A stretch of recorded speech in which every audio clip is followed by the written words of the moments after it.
কোনো কারো অংশীদার করবে না, একমাত্র আল্লাহরই ইবাদত করবে, একমাত্র আল্লাহর ইবাদত করবে।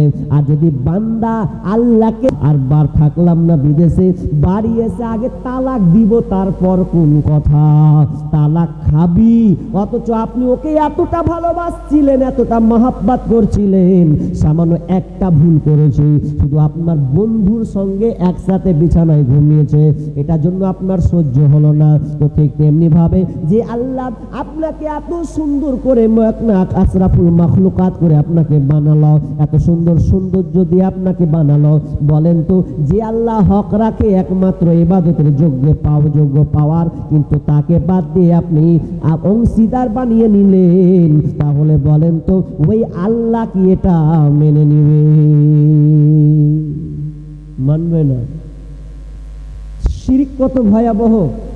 মুয়াজকে বলছেন, ইয়া মুয়াজ আতাদরি মা হাক্কুল্লাহি আলাল ইবাদ, হে মুয়াজ তুমি কি জানো বান্দার উপরে আল্লাহর অধিকার কি, এটা কি জানো? তখন মুয়াজ বলছেন, ক্বাল আল্লাহু ওয়া রাসূলুহু আলাম, আল্লাহ এবং তার রাসূলই ভালো জানেন, আমি বলতে পারবো না। তখন বিষ্ণু বলছেন, ক্বালা ইয়া মুয়াজ আতাদরি মা হাক্কুল্লাহি আলাল ইবাদ, ক্বাল আল্লাহু ওয়া রাসূলুহু আলাম, ক্বালা আইয়াবুদুহু ওয়া লা ইউশরিকু বিহি শাইআ। যদি এক নম্বর অধিকার বান্দা আল্লাহর উপরে, বান্দার উপরে আল্লাহর অধিকার হচ্ছে যে আল্লাহ ছাড়া অন্য কারো ইবাদত করবে না, ওই অধিকারটা দেয়, তাহলে বান্দা কি পাবে? মুয়াজ বলেন, আল্লাহ ওয়া রাসূলুহু আলাম, আমি বলতে পারবো না। তখন আল্লাহ বলছেন, আল্লাহ ইউআযিবাহুম, তাহলে এই আল্লাহ বান্দাকে কোনোদিন শাস্তি দিবে না। যদি শিরিক না করেন তো আল্লাহ বলছে আমি ওই বান্দাকে জাহান্নামে দিব না। শিরিক যদি করে দেন, কেমন শিরিক? জাবের রাদিয়াল্লাহু বলছেন, মান মাতা ইশরিকু বিল্লাহি শাইআ দাখালান নার ওয়া মান মাতা লা ইশরিকু বিল্লাহি শাইআ দাখালাল জান্নাহ। জাবের রাদিয়াল্লাহু তাআলা বলছেন, কেউ যদি বিন্দু পরিমাণ শিরিক করে দেয় তাহলে তার থাকার জায়গা হচ্ছে জাহান্নাম। কেউ যদি বিন্দু পরিমাণ আপনার কিনা শিরিক করে দেয়, তার থাকার জায়গা হচ্ছে জাহান্নাম। আর বিন্দু পরিমাণ যদি কেউ শিরিক না করে, তার থাকার জায়গা হচ্ছে জান্নাত। তার মানে শিরিক তাহলে কত বড়? পৃথিবীতে দুইটা পাপ আছে যাদের নিজস্ব ক্ষমতা আছে, একটা হচ্ছে শিরিক, একটা হচ্ছে বেদাত।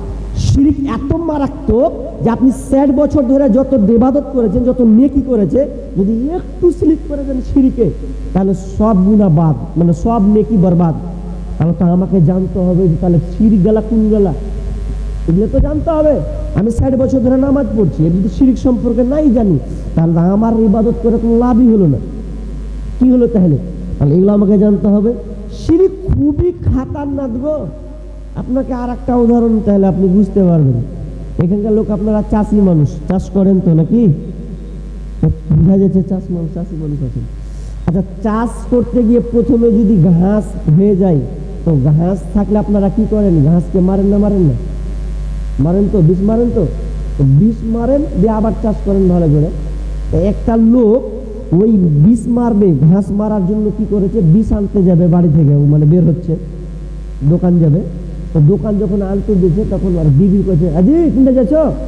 দেখতে পাচ্ছ না রোড যাচ্ছি, ওগুলো যা করছো করো গা, এক কাজ করো, তোমার বেটা খুবই জ্বর, একটা সেরাপ বলা নিয়ে আসিও। তো ঠিক আছে, নিয়ে আসবো। এবার ও দুটা কাজ করছে। কটা কাজ করছে?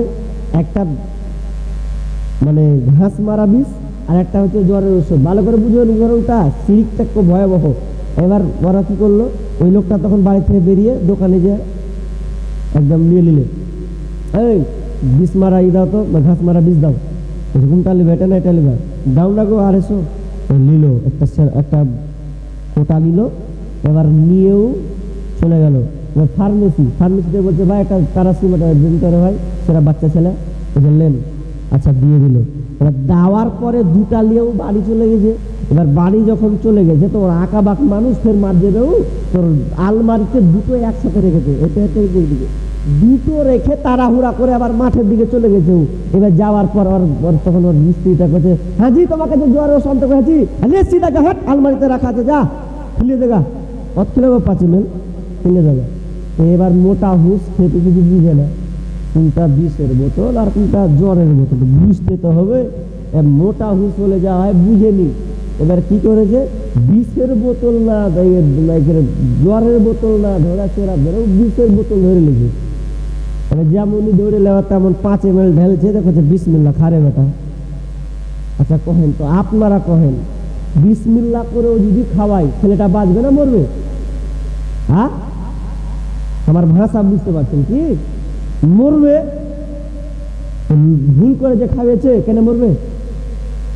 ভুল করে যাবো তো নিয়ে খাওয়াইনি, ও মনে করছে এটা ওষুধ, তো ওষুধ জ্বরের ওষুধ, ওর তো ভুল করে খেলিয়ে দিয়েছে রে ভাই।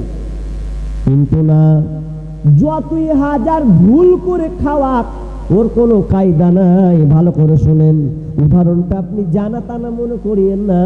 আপনি ভুল করে খাওয়িয়েছেন আপনার ঘাস মারা বিষের বোতল, এখন ছেলেটা মারা যাবে, এটা আপনার 1 নম্বর ভুল। দ্বিতীয় কথা হচ্ছে, আল্লাহ তাআলা চাইলে সন্তানটাকে বাঁচিয়েও দিতে পারে। যদি তার হায়াত থাকে হসপিটাল নিয়ে গিয়েও বেঁচে যাবে, এটা তার হায়াতে যদি থাকে তো হতে পারে। কিন্তু শুনলেন, ভুল করেও যদি আপনি শিরিক করে মারা যান, তওবা করার রাস্তা যদি আপনি না পান, তওবা করার রাস্তা থাকার পরে যদি আপনি সংশোধন না হন, তাহলে আপনি যদি মারা যান তাহলে আপনাকে সরাসরি জাহান্নাম যাওয়া লাগবে। শিরিক করলে 5টা কেসে আপনি আসামি হবেন।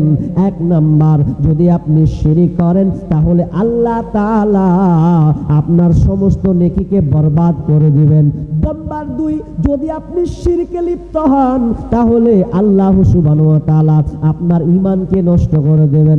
নাম্বার 3, যদি আপনি শিরকে লিপ্ত হন তাহলে আপনার জন্য জান্নাত হারাম। যদি আপনি শিরকে লিপ্ত হন তাহলে আপনার জন্য জাহান্নাম অবধারিত, আর আল্লাহ তাআলা আপনাকে ক্ষমা করবে না। তার মানে আপনাকে 5টা কেসে ঝুলতে হবে সামান্য একটা শিরক করার কারণে।